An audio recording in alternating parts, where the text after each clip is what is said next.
चलिए, good afternoon दोस्तों, good afternoon.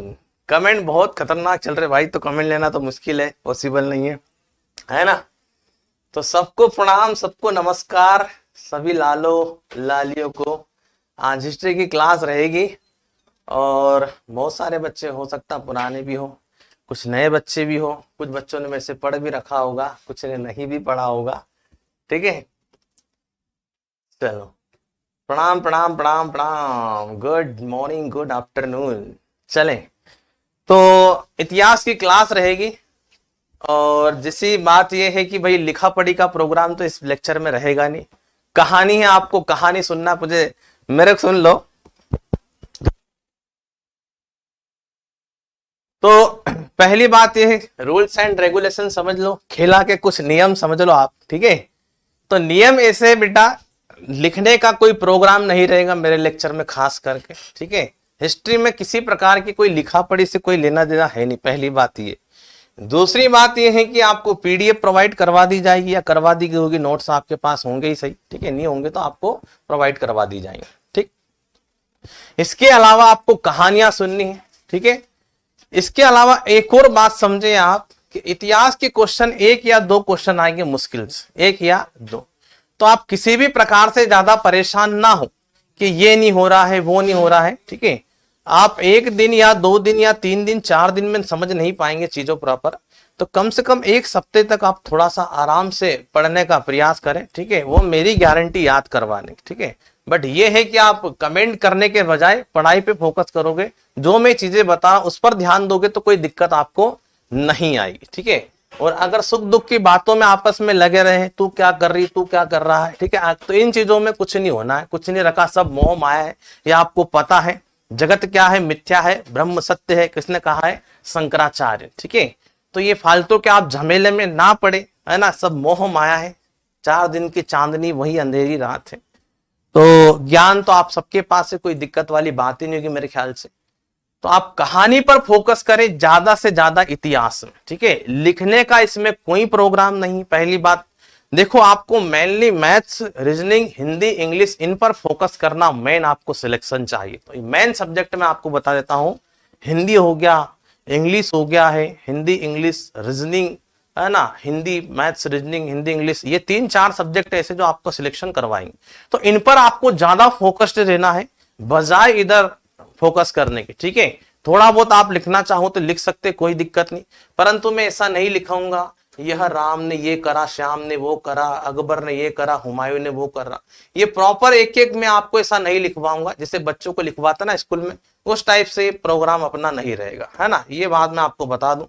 और दूसरी बात यह है कि प्रॉपरली हम अच्छे से पढ़ेंगे, ऐसा नहीं है क्वेश्चन आ रहे तो क्वेश्चन बाहर नहीं जाएंगे, ये मेरी गारंटी। ठीक है, बस ये कि सिर्फ और सिर्फ आपको क्या करना है, सुनना है। क्या करना है, सुनना है कहानी। क्या करना है, कहानी को सुनना है। आपको ज्यादा फोकस नहीं करना है लिखने पर, लिख सकते हो थोड़ा बहुत, परंतु जैसा मैं नोट्स नहीं बनवाऊंगा, एक बात ये भी ध्यान रखना, नोट्स बनवाने का कोई रोल नहीं रहेगा इसमें। ठीक है, आज ही पहले दिन में क्लियर कर दूं आपको। ठीक है ना, फिर आपकी कंप्लेन होगी तो ये वो फलाना ढिमका, तो इसको मैं आज क्लियर कर देता हूं कि भाई नोट्स नहीं बनवाऊंगा, आप अपने हिसाब से नोट्स बना सकते हो, क्योंकि जीएस में सबसे बड़ा सब्जेक्ट हिस्ट्री, बहुत बड़ा सब्जेक्ट, कम से कम ये चलेगा 2.5 से 3 महीने। कितने महीने चलेगा, लगभग 2.5 महीने चलेगा, 60 से 70 लेक्चर इसमें लगेंगे, तो वही 2.5 से 3 महीने हो गए कम से कम।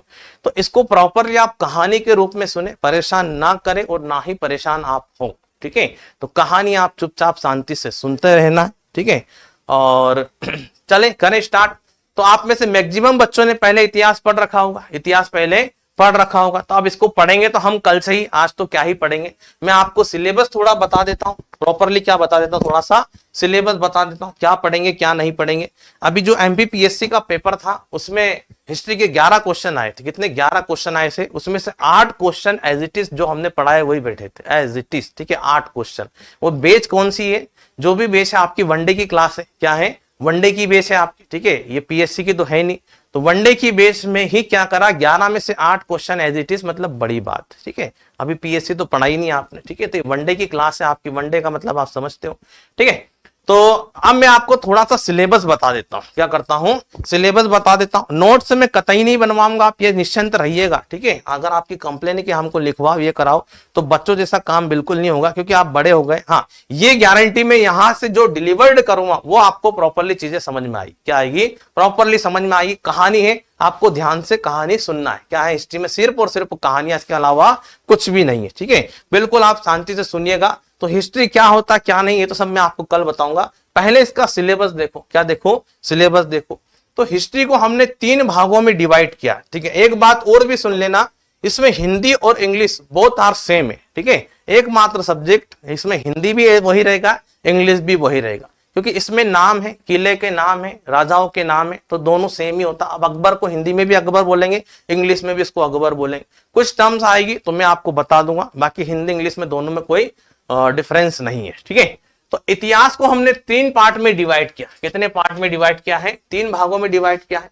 तो सबसे पहले आपको पता होगा, एक तो एंशिएंट हिस्ट्री हो गया आपका। क्या हो गया? एंशिएंट हिस्ट्री, प्राचीन भारत हो गया है। इसके अलावा आपका एक क्या है? मध्यकाल हो गया। क्या हो गया है? मध्यकाल, मिडाइवल हिस्ट्री हो गया है। और एक मॉडर्न हिस्ट्री है जिसका नाम क्या है? आधुनिक भारत। क्या है? आधुनिक भारत, ठीक है। तो आधुनिक बोले तो मॉडर्न हिस्ट्री हो गया। तो 3 पार्ट है हिस्ट्री को। कितने पार्ट में डिवाइड किया है? ये 3 पार्ट में डिवाइड किया इतिहास को, ताकि पढ़ने में सुविधाजनक रहे, किसी प्रकार की दिक्कत ना आए। तो इस हिस्ट्री को 3 पार्ट में डिवाइड किया है। सबसे पहला है प्राचीन भारत। क्या है? प्राचीन भारत, एंशिएंट हिस्ट्री। क्या है? एंशिएंट हो गया। इसके बाद में हम देखेंगे किसको? मिडाइवल को। हालांकि हम यहीं से स्टार्ट करेंगे। कहां से? मध्यकाल से पढ़ना प्रारंभ करेंगे कल से, है ना। मध्यकाल से इसलिए पढ़ना प्रारंभ करेंगे क्योंकि प्राचीन हम बाद में इसलिए पढ़ेंगे क्योंकि ज्यादा क्वेश्चन बनते नहीं है। और आधुनिक भारत को भी हम बाद में इसलिए पढ़ेंगे क्योंकि यहां से ज्यादा क्वेश्चन बनते हैं, ताकि आपको लंबे समय तक क्या रहे? याद रहे, ठीक है। तो ये आपको याद रखना है। एक तो एंशिएंट हो गया है, प्राचीन भारत हो गया है। प्राचीन भारत में क्या क्या पढ़ेंगे मैं भी आपको दिखाऊंगा। इसके बाद में हम कल से पढ़ेंगे मिडाइवल हिस्ट्री, मध्यकालीन भारत पढ़ेंगे, ठीक है। इसमें क्या क्या होता है वो भी अभी मैं आपको बताता हूं। इसके बाद में हम देखेंगे मॉडर्न हिस्ट्री बोले तो आधुनिक भारत। क्या देखेंगे? मॉडर्न हिस्ट्री बोले तो आधुनिक भारत। तो इतिहास को कितने पार्ट में डिवाइड किया अपन ने? ये 3 भाग में। और 3 भाग कौन कौन से मैंने आपको बता दी।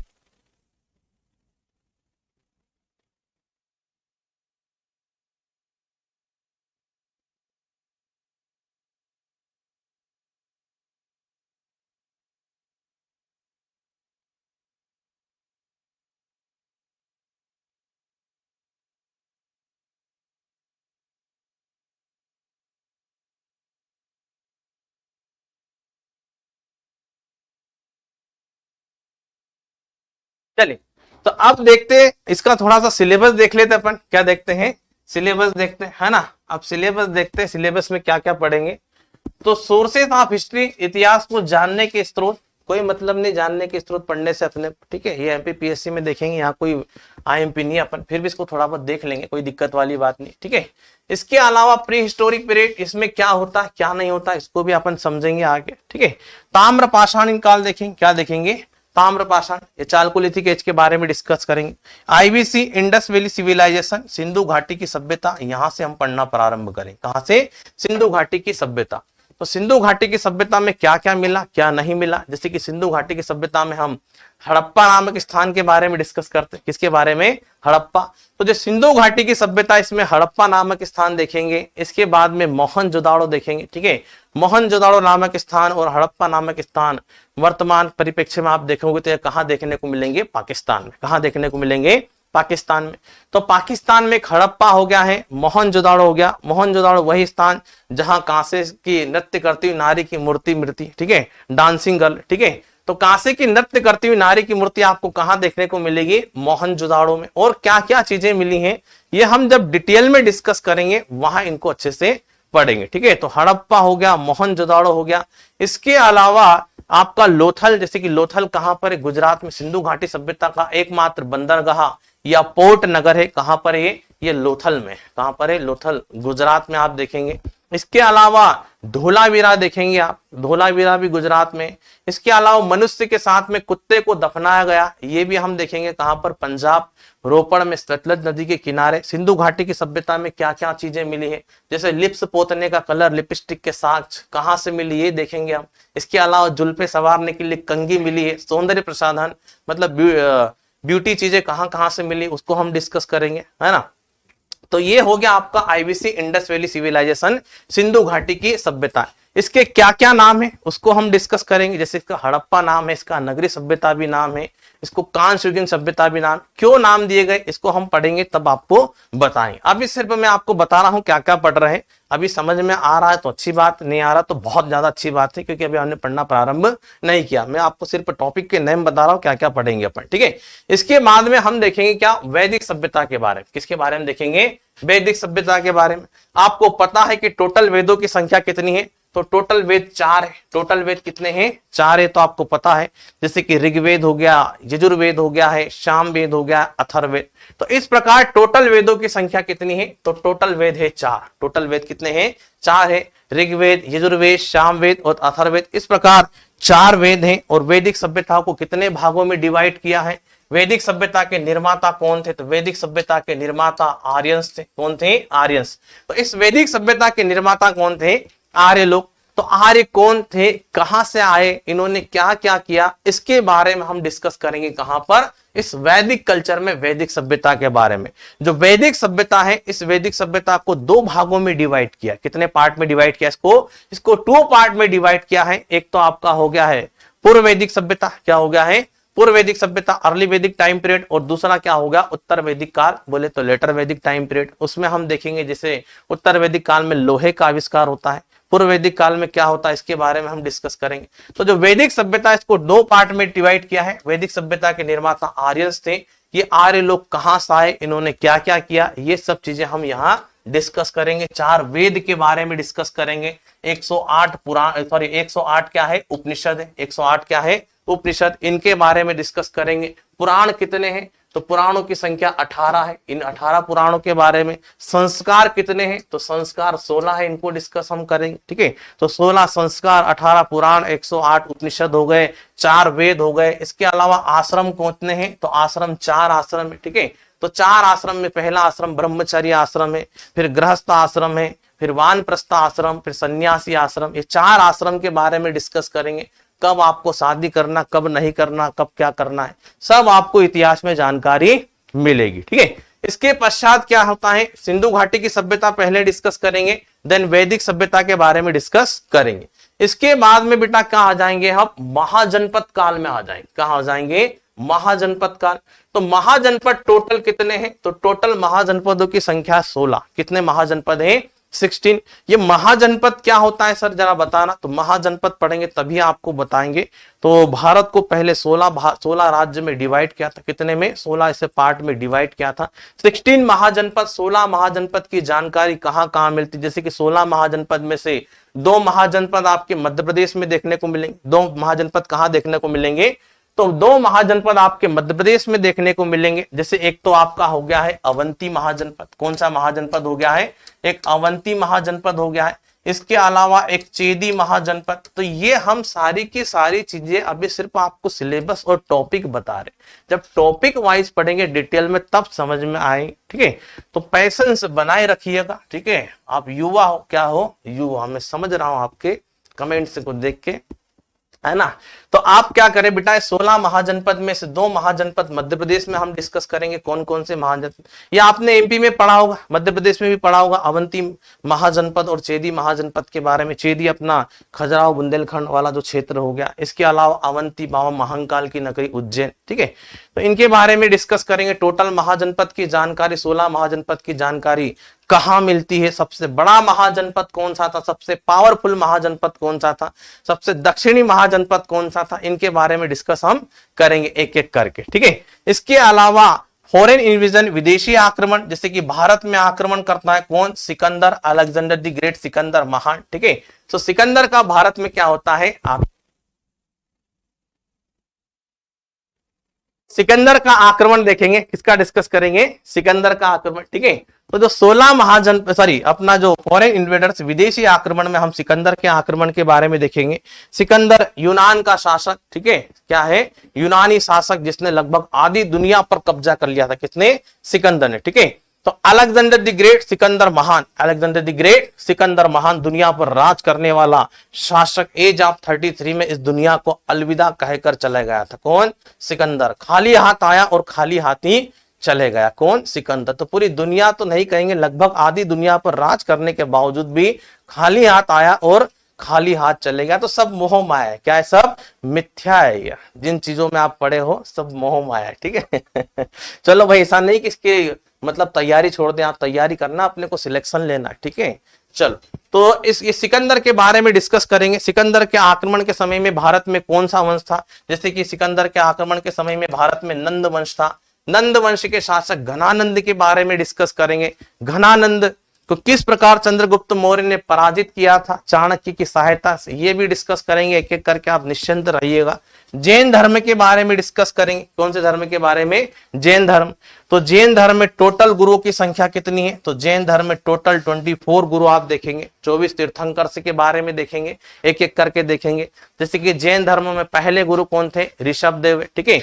तो जैन धर्म के जो पहले नंबर के गुरु है ऋषभदेव, इनका सिंबल, इनका प्रतीक चिन्ह क्या है, गाय का लड़का सांड। सांड क्या है, आवारा प्रवृत्ति का होता ना सांड, ठीक है।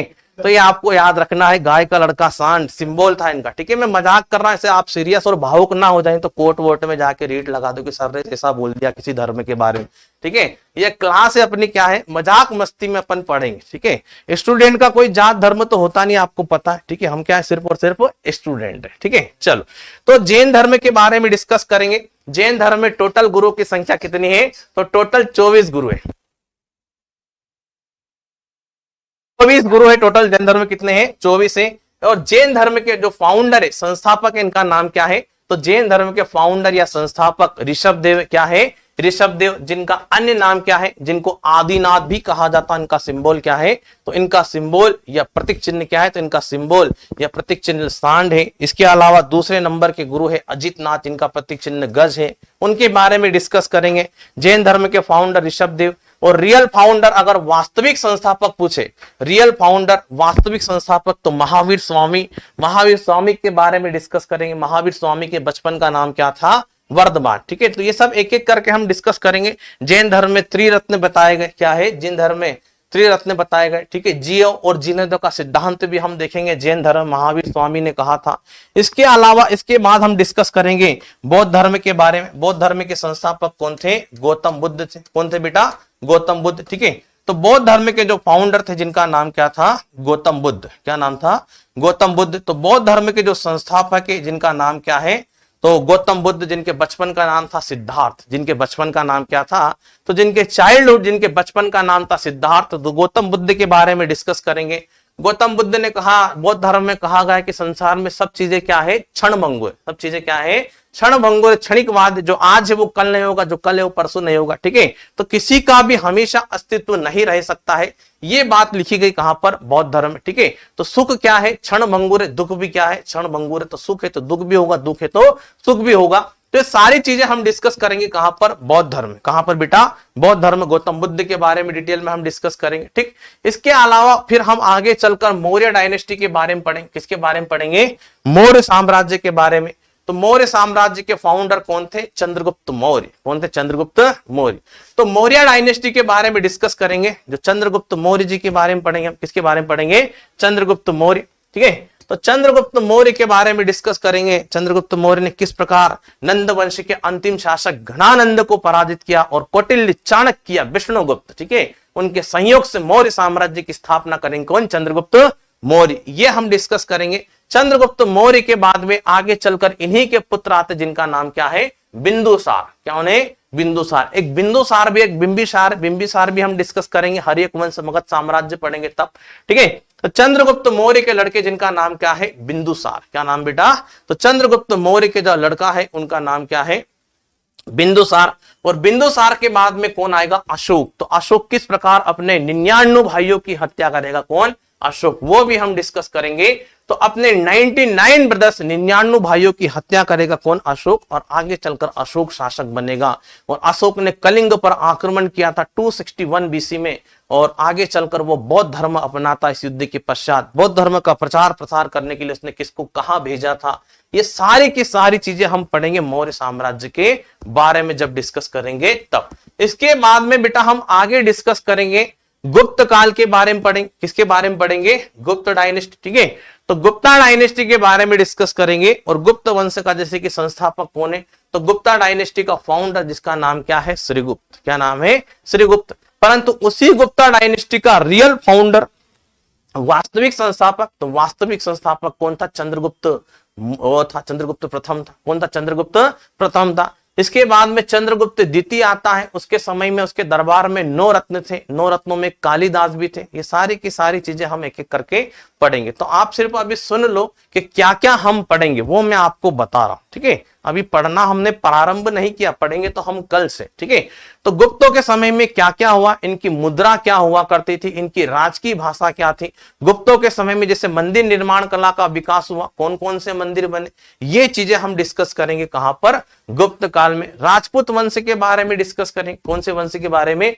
राजपूत वंश, राजपूतों के बारे में थोड़ा बहुत देखेंगे। इसके अलावा पुष्यभूति वंश के बारे में डिस्कस करें। कौन से वंश के बारे में?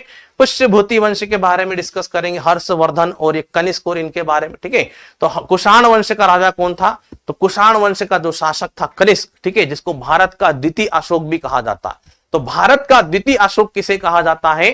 तो भारत का द्वितीय अशोक बेटा कनिष्क को कहा जाता है। कनिष्क बौद्ध धर्म की कौन सी शाखा से संबंधित था? कनिष्क ने क्या क्या किया? जैसे कनिष्क के समय में शक संवत प्रारंभ होता है, ये शक संवत हो गया है, विक्रम संवत हो गया है, हिजरी संवत हो गया, ये सारी की सारी चीजें हम डिस्कस करेंगे। ठीक है, अब हर्षवर्धन के बारे में डिस्कस करेंगे। कश्मीर के कुछ शासक हैं उनके बारे में डिस्कस करेंगे। इसके बाद में हम पहुंच जाएंगे कहां पर? मिडाइवल हिस्ट्री में। कहां पहुंच जाएंगे? मिडाइवल हिस्ट्री में मध्यकालीन भारत में चले जाएंगे। कहां चले जाएंगे बेटा? मिडाइवल हिस्ट्री में मध्यकालीन भारत में पहुंच जाएंगे। और मध्यकालीन भारत में राइज ऑफ इस्लाम, इस्लाम के बारे में डिस्कस करेंगे। जैसे इस्लाम धर्म के संस्थापक हजरत पैगंबर मोहम्मद साहब थे। ठीक है, तो हम कल यहीं से पढ़ना प्रारंभ करेंगे। कल कहां से पढ़ना प्रारंभ करेंगे? यहीं से। ठीक है, प्राचीन भारत भी मैं ही पढ़ूंगा, आधुनिक भारत भी मैं ही पढ़ूंगा, पूरा इतिहास में ही पढ़ूंगा आपको। ठीक है, तो आप निश्चिंत रहिएगा कि समझ में नहीं आ रहा, ये नहीं, वो मेरी जिम्मेदारी, समझाना क्या है, मेरी रिस्पॉन्सिबिलिटी। नोट्स नहीं बनाऊंगा, ये आपको ध्यान रखना है। ये सब बच्चों जैसा एक एक शब्द में नहीं लिखूंगा। हाँ, ये है कि जितना पढ़ूंगा क्वेश्चन एक भी बाहर नहीं जाएगा, ये मैं आपको बताऊंगा प्रूफ के साथ में। ठीक है, वनडे में आपका एक भी क्वेश्चन बाहर नहीं जाए। हालांकि देखा जाए तो हिस्ट्री, पॉलिटी, ज्योग्राफी से ज्यादा क्वेश्चन आते नहीं वनडे में, है ना। एक आध दो क्वेश्चन मुश्किल से आते, परंतु इस बार कांस्टेबल में 2-3 क्वेश्चन, हर एग्जाम में, हर पेपर में 1-2 क्वेश्चन आए थे। तो आप इसको हल्के में ना ले, एक आध दो नंबर बहुत ज्यादा मायने रखता है, आपको पता है। तो राइज ऑफ इस्लाम, इस्लाम का उदय, इसके बारे में हमको डिस्कस करना है। ठीक है, जैसे पैगंबर साहब ने इस्लाम धर्म की स्थापना करी थी, पैगंबर साहब कौन थे, उन्होंने क्या क्या क्या क्या नहीं किया, ये सब चीजें हम कल पढ़ेंगे डिटेल में। अरब इन्वेजन, अरबों का आक्रमण देखेंगे। तो अरब आक्रमणकारी आया था भारत में सबसे पहले कौन? मोहम्मद बिन कासिम ने सक्सेसफुल भारत में आक्रमण किया था। तो भारत में पहला सफल अरब आक्रमणकारी कौन था? तो भारत में पहला सफल आक्रमणकारी था मोहम्मद बिन कासिम। कौन था? मोहम्मद बिन कासिम। भारत में पहला सफल आक्रमण किसका होता है? तो भारत में पहला सफल आक्रमण होता है मोहम्मद बिन कासिम का। मोहम्मद बिन कासिम भारत में आक्रमण करेगा। कौन करेगा? मोहम्मद बिन कासिम। ठीक है, तो मोहम्मद बिन कासिम आक्रमण करता है। ठीक है, मोहम्मद बिन कासिम भारत में आक्रमण करता है। और इस मोहम्मद बिन कासिम ने सिंध में एक टैक्स भी लगाया था, जिसका नाम क्या था? जजिया। तो इसने सिंध में एक टैक्स लगाया था, जजिया कर भी लगाया था, आपको याद रखना। कौन सा कर लगाया था? जजिया टैक्स भी लगाया था। ठीक है, तो जजिया टैक्स लगाने का काम भी कौन करता है? तो जजिया टैक्स। ठीक है, तो जजिया टैक्स लगाने का काम किया था किसने? मोहम्मद बिन कासिम। आप इतने कमेंट करोगे तो कैसे पढ़ोगे? ना तो मैं पढ़ा सकता हूं और ना ही आप पढ़ोगे। ठीक है, पीडीएफ का रोना तब से चल रहा जब से बैच स्टार्ट हुई। सर पीडीएफ मिलेगी कि नहीं मिलेगी? अरे भैया पीडीएफ सबको मिलती, क्यों नहीं मिलेगी? पीडीएफ आपका हक है, आपका अधिकार है। सर पीडीएफ मिलेगी, अरे सब मिलेगा, आप पढ़ोगे तब तो मिलेगी ना, सब मिल जाएगा। मेरे ख्याल से नोट्स डले हुए, क्या है, नोट्स डले हुए। ठीक है, चलो, तो पीडीएफ जिन बच्चों को नहीं मिली है कल प्रोवाइड करवा दी जाएगी, ठीक है, ये आपको याद रखना है ना। वनडे का मतलब एक दिन में जो एग्जाम हो जाते हैं, जैसे पुलिस की एग्जाम हो गई है, आपका एसआई का एग्जाम हो गया, इसको क्या कहते हैं, वनडे कहते हैं। क्या है, वनडे, ठीक है। नोट्स बनाने की इच्छा नहीं होती तो क्यों बनाना, मैंने तो मना कर दिया आपको, नोट्स बिल्कुल नहीं बनाना, ठीक है। आपकी इच्छाओं में समझ गया कि आपकी इच्छा क्या है क्या नहीं, ठीक है। सब मैं बढ़ा दूंगा, कोई कंफ्यूजन नहीं होगा बेटा मुस्कान, ठीक है ना। तो सब मैं बता दूं आपको, मोहम्मद बिन कासिम कौन था। इसके अलावा महमूद गजनवी के बारे में हम डिस्कस करें, किसके बारे में डिस्कस करेंगे, महमूद गजनवी, तुर्कों के आक्रमण के बारे में डिस्कस करेंगे।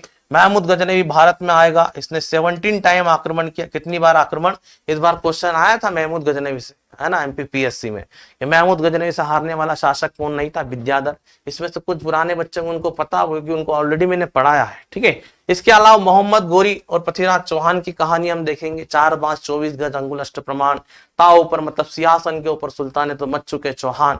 तो ये सब मोहम्मद गोरी और संयोगिता की प्रेम कहानी भी हम देखेंगे, किस प्रकार छोरिया के चक्रा में आता अपना पृथ्वीराज चौहान जी, ठीक है। ये सब चीजें हम डिस्कस करेंगे एक एक करके, है ना। तो आप चिंता ना करें बेटा, सब पढ़ेंगे अपन, बेफिक्र रहो आप। इसके बाद हम एंट्री लगाएंगे कहां पर, दिल्ली सल्तनत में। तो दिल्ली सल्तनत में 5 वंश हम देखेंगे, दिल्ली सल्तनत में 5 वंश देखेंगे। देखो 5 वंश कौन कौन से, 5 वंश, ठीक है। तो 5 डायनेस्टी देखेंगे दिल्ली सल्तनत में। पहला हम देखेंगे गुलाम वंश, क्या देखेंगे, स्लेव डायनेस्टी, ठीक है। तो स्लेव डायनेस्टी गुलाम वंश के बारे में डिस्कस करेंगे। इस गुलाम वंश ने कब से कब तक रूल किया भारत में, तो गुलाम वंश भारत में रूल करता है 1206 से लेके 1290, ठीक है। तो 1206 से लेके 1290 किसका समय है, तो 1206 से लेके 1290 ये समय है कौन से, गुलाम वंश का, स्लेव डायनेस्टी का। इसमें हम गुलाम वंश का संस्थापक जैसे कुतुबुद्दीन ऐबक था, कुतुबुद्दीन ऐबक के बारे में डिस्कस करेंगे, इल्तुतमिश के बारे में, रुकनुद्दीन फिरोज शाह। इसके अलावा भारत की एकमात्र और प्रथम मुस्लिम महिला शासिका जिसका नाम क्या था, रजिया सुल्तान के बारे में डिस्कस करेंगे। बहराम शाह हो गए हैं, मसूद शाह। इसके अलावा नासिरुद्दीन महमूद, दिल्ली सल्तनत का एकमात्र शासक जो टोपी सीकर अपना जीवन निर्वाह करता था, जिसका नाम क्या था, नासिरुद्दीन महमूद। इसके अलावा गयासुद्दीन बलबन जिसने सिजदा और पैबोस नामक प्रथा प्रारंभ करी थी।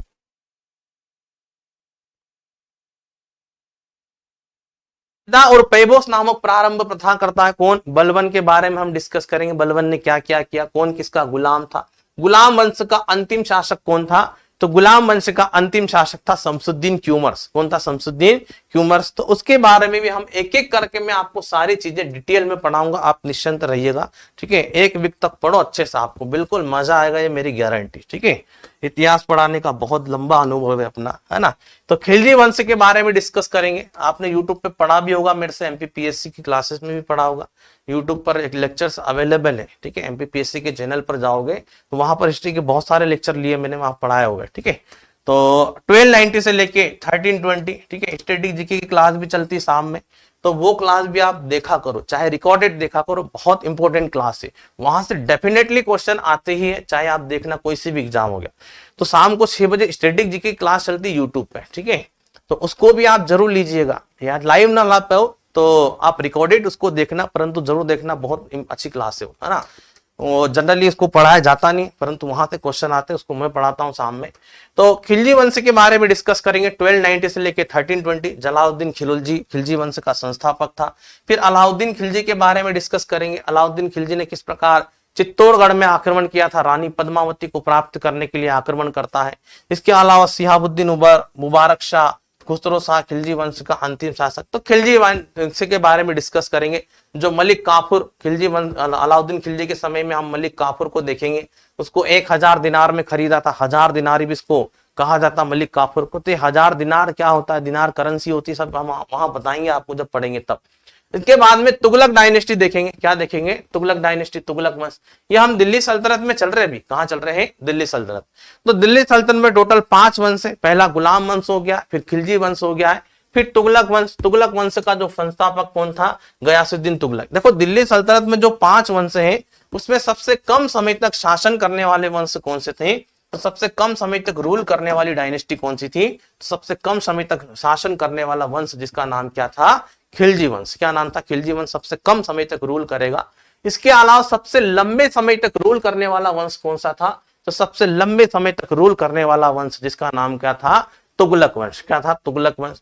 इसके बाद में हम तुगलक वंश में गियासुद्दीन तुगलक, मोहम्मद बिन तुगलक देखेंगे। दिल्ली सल्तनत का सबसे पढ़ा लिखा मूर्ख विद्वान शासक था। इसको रक्त पिपासु भी कहा जाता, असफलताओं का बादशाह भी कहा जाता। किसको? मोहम्मद बिन तुगलक को। क्यों कहा जाता है? क्या करा उसने? तो इसको हम पढ़ेंगे तब बताएंगे आपको, ठीक है। तो दिल्ली सल्तनत का सबसे पढ़ा लिखा मूर्ख विद्वान शासक किसे कहेंगे? इस मोहम्मद बिन तुगलक।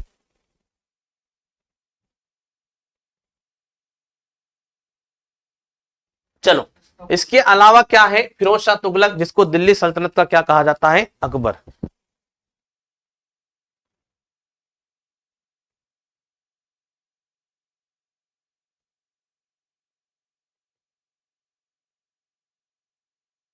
तो दिल्ली सल्तनत का अकबर किसे कहा जाता है? मैं अभी आपके सबके कमेंट लूंगा, बिल्कुल। आप पहले एक बार सिलेबस देख लो, पहले मुझे सुन लो, फिर मैं आपको सुनूंगा, ठीक है। पहले अभी मेरे को सुन लो आप, फिर मैं आपको सुनूंगा। तो फिरोज शाह तुगलक दिल्ली सल्तनत का अकबर कहलाता। क्यों कहलाता? इसके बारे में डिस्कस करेंगे। फिरोज शाह तुगलक ने क्या क्या किया, जैसे जौनपुर शहर की स्थापना फिरोज शाह तुगलक करते, उसको हम डिस्कस करेंगे। नासिरुद्दीन महमूद के समय में भारत में तैमूर लंग का आक्रमण होता, कब? 1398 में। वो चीजें भी हम डिस्कस करेंगे। इसके बाद में हम सैयद वंश में चले जाएंगे। सैयद वंश के संस्थापक खिज्र खां, मुबारक शाह, अलाउद्दीन आलम शाह, इनके बारे में डिस्कस करेंगे। इसके अलावा लोधी वंश के शासक, ये लोधी वंश के शासक भारत में अफगानी शासक थे। किस प्रकार के शासक थे? ये अफगानी शासक थे। तो जो लोधी वंश के शासक थे अफगान मूल के थे। भाई लोधी हो गए, सिकंदर लोधी हो गए, इब्राहिम लोधी। यही इब्राहिम लोधी और बाबर के बीच में युद्ध भी होता है। इब्राहिम लोधी और बाबर के बीच में पानीपत का प्रथम युद्ध होता है 21 अप्रैल 1526 में। तो 21 अप्रैल 1526 में इब्राहिम लोधी और बाबर के बीच में पानीपत का युद्ध होता। पानीपत का मैदान हरियाणा में आपको देखने को मिलेगा। ये चीजें भी हम डिस्कस करेंगे। इसके अलावा बहमनी साम्राज्य डिस्कस करेंगे। दक्षिण भारत में बहमनी साम्राज्य, विजयनगर साम्राज्य का नाम आपने सुना होगा, संगम, सालू, तुलु, अराविड वंश, ठीक है। तो इनके बारे में डिस्कस करेंगे। जैसे कृष्णदेव राय हो गए। विजयनगर साम्राज्य कहां पड़ता, इसकी राजधानी क्या थी, ये सारी की सारी चीजें हम डिस्कस करेंगे। इसके अलावा भक्ति और ये सूफी आंदोलन आपके काम का नहीं है।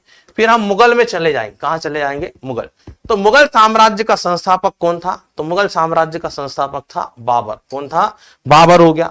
बाबर का लड़का हुमायूं। हुमायूं के बाद में कौन था? हुमायूं के बाद में शेरशाह आ जाएगा। हालांकि शेरशाह हुमायूं का लड़का नहीं था, ठीक है। तो हुमायूं का लड़का आगे चलकर अकबर आएगा। कौन आएगा? अकबर आएगा। हालांकि बीच में हम एक अफगानी शासक को पढ़ेंगे, शेरशाह के बारे में डिस्कस करेंगे। उसके बाद में अकबर के बाद में हम जहांगीर हो गया है।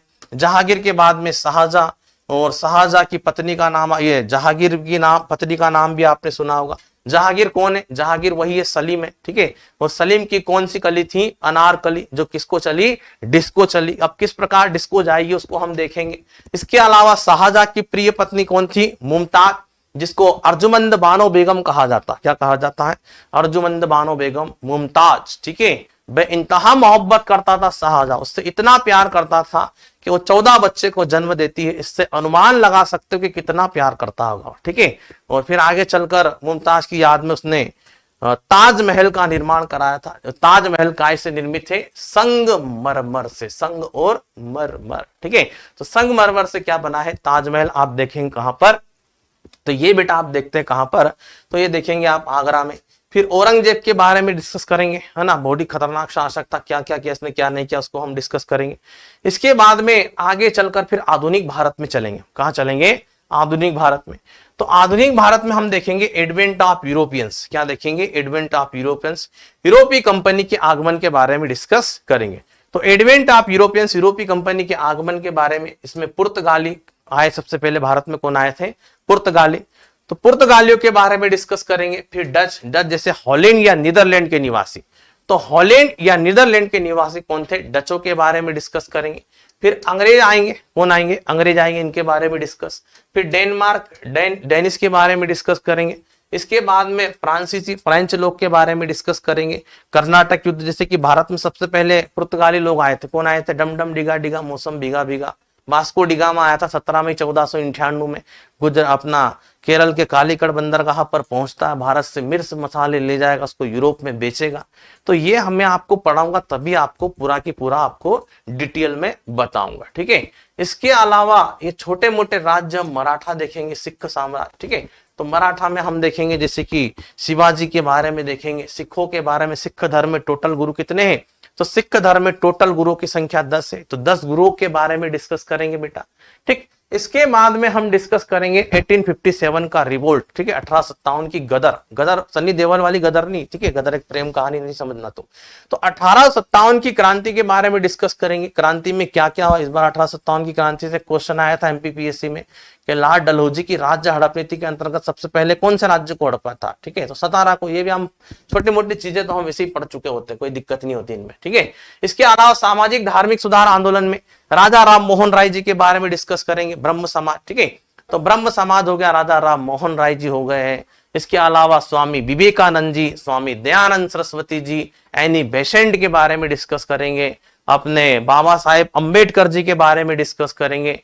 बहुत सारे ऐसे छोटे मोटे जो धर्म है, जैसे ब्रह्म समाज हो गया, प्रार्थना समाज, इसके अलावा Arya Samaj, theosophical society, Ramakrishna mission हो गया, इनके बारे में हम डिस्कस करेंगे। कहां पर, सामाजिक एवं धार्मिक, सोशल रिफॉर्मर्स, वहां पर हम डिस्कस करेंगे। ये जितना भी है ये सब हम चीजें डिस्कस करेंगे। अलीगढ़ आंदोलन, है ना, ये। इसके अलावा गवर्नर जनरल और वायसराय के बारे में डिस्कस करेंगे। किसके बारे में, गवर्नर जनरल और वायसराय के बारे में डिस्कस करेंगे। कौन से गवर्नर जनरल ने क्या किया, किसने, वायसराय ने क्या क्या काम किया, उसको डिस्कस करेंगे। इसके अलावा राष्ट्रीय आंदोलन देखेंगे, क्या देखेंगे, राष्ट्रीय आंदोलन। इसके बाद में कांग्रेस की स्थापना देखेंगे, 1885 में कांग्रेस की स्थापना होती, कांग्रेस का हाथ गरीब के साथ, ठीक है, तो वो वाली कांग्रेस को हम देखेंगे। बीजेपी को नहीं पढ़ेंगे, कांग्रेस को पढ़ेंगे, ठीक है। तो कांग्रेस की स्थापना 1885 में होती है, 28 दिसंबर 1885 में ए.ओ. ह्यूम के द्वारा कांग्रेस की स्थापना। बंगाल विभाजन डिस्कस करेंगे, बंगाल का पार्टीशन होता है 1905 में, और फिर 1911 में बंगाल विभाजन को रद्द किया जाता है। अब क्यों विभाजन हुआ, क्यों रद्द किया गया, ये भी हम पढ़ेंगे बेटा। इसके अलावा स्वदेशी मूवमेंट, स्वदेशी आंदोलन 1905 में प्रारंभ होता, इसके बारे में डिस्कस करेंगे। क्रांतिकारी आंदोलन देखेंगे, क्या है, भगत सिंह, सुखदेव, राजगुरु, इनके बारे में डिस्कस करेंगे। राम प्रसाद बिस्मिल, रोशन सिंह, राजेंद्र लाहिड़ी, अशफाकुल्लाह खां, ऐसे बहुत सारे बड़े बड़े दिग्गज क्रांतिकारी, इनके बारे में डिस्कस करेंगे। जो काकोरी षड्यंत्र, काकोरी ट्रेन एक्शन होता, काकोरी कांड में किस प्रकार ट्रेन में इन्होंने लूटपाट करी थी, ये चीजें हम डिस्कस करेंगे। भगत सिंह, सुखदेव, राजगुरु को फांसी किस प्रकार होती है, ये हम सारी की सारी चीजें देखेंगे। मुस्लिम लीग की स्थापना देखेंगे। ये मुस्लिम लीग मोहम्मद अली जिन्ना ही मुस्लिम लीग हो जाएगी, मुस्लिम लीग ही मोहम्मद अली जिन्ना, जो आगे चलकर अलग राष्ट्र पाकिस्तान की मांग करती, उसके बारे में डिस्कस करेंगे। सूरत अधिवेशन होता कांग्रेस का, यहाँ पर कांग्रेस दो भागों में बढ़ जाएगी, नरम दल और गरम दल में। तो सूरत कौन सी नदी किनारे, आपका ताप्ती नदी के किनारे, ठीक है, तो सूरत ताप्ती नदी के किनारे आपको याद रखना है। सूरत नरम दल और गरम दल दो भागों में कांग्रेस बढ़ जाती है। होम रूल आंदोलन देखेंगे, 1916 में चलेगा। कब, 1916 में होम रूल आंदोलन। लखनऊ अधिवेशन चलेगा 1916 में, जिसकी अध्यक्षता अंबिका चरण मजूमदार करेंगे।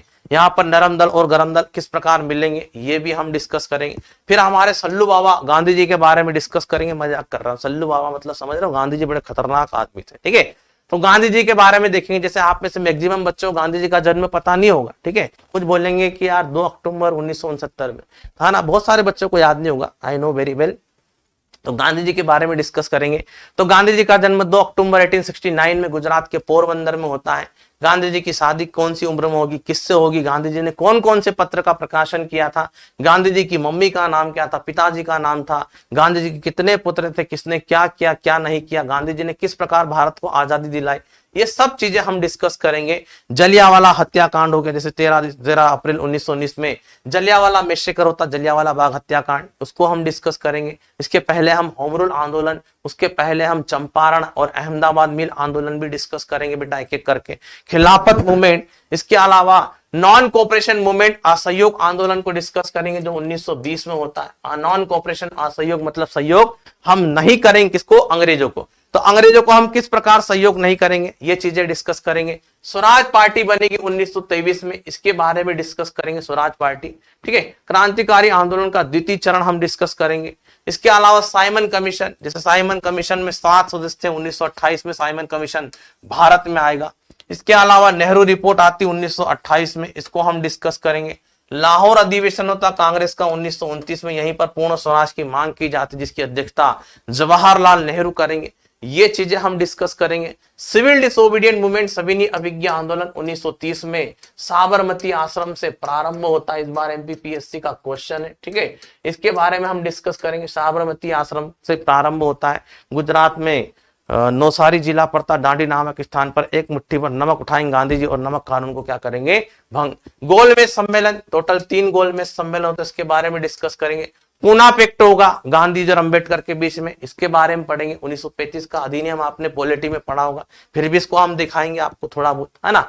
इसके अलावा सेकेंड वर्ल्ड वॉर में क्या क्या घटनाक्रम हुआ इसको देखेंगे। द्वितीय विश्व युद्ध बहुत बड़ा सब्जेक्ट है, आपको ध्यान रखना बेटा, ठीक है। तो पैसेंस बनाए रखिएगा, कमेंट पर आप लगाम रखिए, ठीक है। आपको घर वाले ने फोन दे दिया, आप घर वालों को पता कि मेरा बच्चा कोने में बैठ के टेबल में बैठ के पढ़ रहा है, परंतु आप उसमें लगे हो, ठीक है। तो इन चीजों पर लगाम लगाना आपको, ठीक है। सब टीचर अच्छा पढ़ाते, सबको पढ़ाते आता है, कैसे पढ़ाना, क्या करना, कैसे नहीं पढ़ाना, सब अच्छे से जानते हैं, ठीक है। बरसों से पढ़ा रहे हैं तो सबको पता है कैसे पढ़ाना, क्या कराना, क्या नहीं कराना, ठीक है। तो आप ये ना बताएं कि ऐसे कराओ वैसे कराओ, सब हम अच्छे से करवाएं, ठीक है। वो हमारी जिम्मेदारी, हमारी रिस्पॉन्सिबिलिटी। व्यक्तिगत सत्याग्रह, इंडिविजुअल सत्याग्रह, पाकिस्तान की मांग, क्रिप्स मिशन जैसे 1942 में भारत आता है, इसके बारे में डिस्कस करेंगे। क्विट इंडिया मूवमेंट, भारत छोड़ो आंदोलन 1942 में गांधी जी के द्वारा प्रारंभ किया गया, जिसको अगस्त क्रांति भी कहते हैं। वेवल योजना, शिमला सम्मेलन, ये डिस्कस करेंगे। और फिर आगे चलकर आजाद हिंद फौज, संविधान सभा, भारत की आजादी, संविधान का विकास और किस प्रकार भारत 1947 में क्या हो जाएगा, आजाद हो जाएगा। तो ये इतना बड़ा सिलेबस है, अपने को डिस्कस करना है, इतना बड़ा है ये। तो कल हम पढ़ेंगे ओरिजिन ऑफ इस्लाम, इस्लाम के बारे में डिस्कस करेंगे, ठीक है। तो बहुत बड़ा सिलेबस है, और आप अगर इतने सारे भयानक तरीके से कमेंट करेंगे आप, तो मेरे लिए संभव नहीं है, पढ़ा ही नहीं सकता कभी भी मैं इसे, ठीक है। ये आपको भी पता है ना। तो आपको क्या है, आराम से पढ़ना है। क्या करना है, आराम से पढ़ना है। तो आप हो सके तो रिकॉर्डेड क्लास देखो, कोई दिक्कत नहीं, आराम से, ठीक है ना। आराम से बिल्कुल पढ़ना, इत्मीनान से। एमपीपीएससी क्या, दुनिया की कोई सी भी एग्जाम कवर करा दूंगा जहां पर इतिहास आई, ठीक है। अब तुम थोड़ा है ना थम जाओ, जरा क्या हो जाओ, थम जाओ, ठीक है। इतनी सरसरे, इतनी तेजी से कमेंट चल रहे हैं। मेरा नाम है कुंदन और सरनेम मेरा सिसोदिया है, ठीक है। यूट्यूब पे आपने देख रखा होगा, और कुछ बच्चों को मैंने पढ़ाया भी है। स्टैटिस्टिक्स की क्लास शाम को डेली लेता हूं मैं, है ना। हिस्ट्री, पॉलिटी और जीएस के सारे सब्जेक्ट में जनरली पढ़ा देता हूं, ठीक है। हिस्ट्री चलेगा ये कम से कम 2.5 से 3 महीने। कितने दिन चलेगा, 2.5 से। कमेंट थोड़े से आराम से करो ताकि आपके कमेंट पढ़ सकूं मैं। पढ़ाऊंगा तो मैं कल से, है ना। ओके बेटा नेहा, थैंक यू। नहीं, एमपी हिस्ट्री में नहीं पढ़ाऊंगा, ठीक है। मजा आएगा, ये मेरी गारंटी है। हिस्ट्री में बिल्कुल बोर नहीं होने दूंगा आपको, ये कह सकता हूं। थोड़ा सा आराम से कमेंट करो, मैं कमेंट कैसे लूंगा आपके। हिस्ट्री समाप्त तो हो जाएगी राम, ये कम से कम चलेगी हिस्ट्री आपकी लगभग 60 से 70 लेक्चर लगेंगे इसमें। तो अभी क्या चल रहा है, आज है जून, तो जुलाई, अगस्त और सितंबर, एंड सितंबर के पहले पहले खत्म हो जाएगी। लगभग 10 सितंबर तक, 10 से 15 सितंबर तक खत्म हो जाएगी। अगर ईमानदारी से आपको पढ़ना है, जिंदगी में एक बार हिस्ट्री पढ़ना है, तो लगभग 2 से 2.5 महीने चलेगी। और खत्म करना है तो 1 महीने भी हो जाती। खत्म हुआ क्या है, 1 महीने, ठीक है। अब वो तुमको देखना कि कौन से एग्जाम में कितने नंबर की आई। ये पेपर आप दे रहे हो, पेपर मैं नहीं दे रहा हूं। अब ऐसा तो है नहीं कि आप सिर्फ एमपीपीएससी का पेपर दोगे या कांस्टेबल का पेपर दोगे या पटवारी का। आप तो सारे एग्जाम देते हो, मेरे को पता है, और जो निकलेगी उसमें आप ज्वाइन करोगे। तो ये मत पूछा करो कि पटवारी में कितने का आएगा, कांस्टेबल में कितने का आता है, ऐसा ही। ये आप देखो, आप पेपर दे रहे हो, मेरा काम है पढ़ाने का, हिस्ट्री के क्वेश्चन बाहर नहीं जाने देने, ये मेरी रिस्पॉन्सिबिलिटी। बाकी आप देखो कितने नंबर का आ रहा है, कहां से आ रहा है, कैसा आ रहा है, वो आप देखो।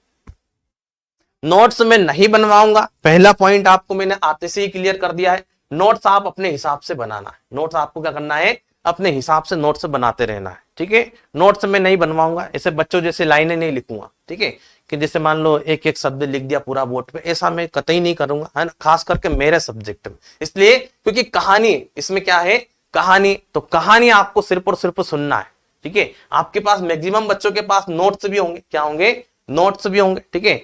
तो कुछ बच्चों के पास नोट्स ऑलरेडी पीडीएफ आपको प्रोवाइड करवा दी होगी, ठीक है। इसके अलावा आपको पता होगा एक लूसेंट किताब आती है जिसको गीता कहते हैं, क्या कहते हैं, गीता। तो एक अच्छी चीज मैं आपको बताता हूं, तो है ना, बिल्कुल कमेंट बॉक्स में तो पढ़ ही नहीं सकता हूं कमेंट, तो आपको पता है हजारों बच्चे तो कैसे पढ़ेंगे, मुश्किल हो जाएगा इसमें। चलो, तो यहां पर क्या बोला मैंने आपको, एक लूसेंट आती है, ब्लू कलर की लूसेंट आती है। लूसेंट आपके पास, सबके पास होगी गीता, एक लूसेंट ब्लू कलर की। उस लूसेंट को आप नाश्ते में लो, सुबह सुबह, सुबह शाम 1-2 पेज। जीएस कभी भी नहीं रटा जाता, ये बात हमेशा ध्यान रखना। जीएस बार बार पढ़ने से याद होगा, ऐसा नहीं कि अकबर का बेटा सलीम, अकबर का बेटा सलीम, अकबर का बेटा सलीम, ऐसे दिन भर लेके बैठे तो कभी जीवन में याद नहीं होगा। कभी सलीम का अकबर कर दोगे, अकबर का सलीम कर दोगे, तो ऐसे कभी भी याद नहीं होगा। ठीक है, चीजें क्या, देखते रिया करो, पढ़ते रिया करो, एमसीक्यूज लगाते रहा करो। ठीक है, सबसे अच्छा तरीका जीएस याद करने का, 1-2 पेज पढ़ लिए, ठीक है, एमसीक्यूज लगा ली। ऐसे रटने कभी भी मत बैठना, तो जीएस कभी भी रटाता नहीं, कभी भी याद नहीं होगा, ये बात ध्यान रखना, है ना मेरी बात। ठीक है, अब कुछ बच्चे गुस्सा हो रहे, नाराज हो रहे, हमारा नाम नहीं ले रहे हो, हमारा ये कर रहे हो, वो कर रहे हो। ठीक है, तो नोट्स आप बनाते रहना अपने हिसाब से, कोई दिक्कत नहीं। मैं बिल्कुल फास्ट नहीं पढ़ाऊंगा, बिल्कुल आराम से आपको पढ़ाऊंगा, क्या है, आराम से। ठीक है, तो चलो, और आप दुनिया की वो ताकत हो, आप कुछ भी कर सकते हो। क्या कर सकते हो, आप दुनिया की वो ताकत हो, कुछ भी कर सकते हो। आसमान में छेद करके आ सकते हो, सीमेंट की बोरे ले जाके उसको फुलफिल करके आ सकते हो, इतनी ज्यादा ताकत है तुमको। तो तुम्हारी ताकत का अंदाज तुमको पता नहीं कि तुम क्या कर सकते हो, क्या नहीं कर सकते। तुम युवा हो, क्या हो, युवा हो। ठीक है, तो याद कराना मेरा काम है। ओके लल्ला, याद कराना क्या है, मेरा काम है। ठीक है, तुम क्यों याद करोगे, तुमने विनर से में एडमिशन लिया है ना, तो तुमको विनर बनाने का काम हमारा है। ठीक है, आप तो अपना बहुमूल्य 1 घंटे का समय निकालो इतिहास के लिए। ठीक है, उसमें आपका काम हो जाएगा। ठीक है, तो आप दिन भर में जितनी भी वर्ल्ड हिस्ट्री क्या करोगे पढ़ के, वर्ल्ड हिस्ट्री के क्वेश्चन आते नहीं, थोड़ा बहुत होगा तो मैं आपको बता दूंगा अंत में, लास्ट। ठीक है, तो आप याद रखना, वो पढ़ा दूंगा, वो भी कोई दिक्कत वाली बात नहीं। ठीक है ना। अनारकली गब्बर की, बहुत बढ़िया, है ना। अनारकली आएगी तो फिर दिखोगे नहीं तुम सलीम। अच्छा ठीक है, मैं सुंदर हूं, अच्छी बात है, थैंक यू।